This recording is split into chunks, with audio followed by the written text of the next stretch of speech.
Bible గ్రంథము స్తుతి కోసము 245 సార్లు చెప్తూ ఉంది. దేవుని స్తుతించమని 50 ఆజ్ఞలు ఇస్తూ ఉంది. ఎందుకు స్తుతించాలి అన్నందుకు 27 కారణాలు బైబిల్ చెప్తూ ఉంది. ప్రపంచంలో సెకండ్కి 2 చనిపోతున్నారు. ఒక రోజుకి 2,30,000 మంది చనిపోతున్నారు. ఇండియాలో 29,000. ఇంతమంది చనిపోతున్నారు. మనం సజీవంగా ఉన్నామంటే మన ప్రభువుకి మనము తెల్లవారగానే స్తుతులు చెల్లించాలి.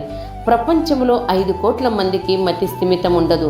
ఎంత దుర్భరమైన జీవితం, కానీ దేవుడు మనకు చక్కటి స్థితి ఇచ్చాడు కాబట్టి ఆయన్ని స్తుతించాలి. 8 కోట్ల మంది మాట్లాడలేరు. మాట రాకపోతే జీవితము దుర్భరము, కానీ మనము మాట్లాడడానికి చక్కటి నోరు ఇచ్చాడు. ప్రతి ఒక్కరికి ఒక హీరో ఉంటాడు. ప్రపంచానికి గ్రేటెస్ట్ హీరో యేసుక్రీస్తు ప్రభువు. ఆయన ఒక్కడే మరణాన్ని జయించి తిరిగి లేచాడు. ఆయన్ని స్తుతించటానికి మనం ఎందుకు సిగ్గుపడాలి?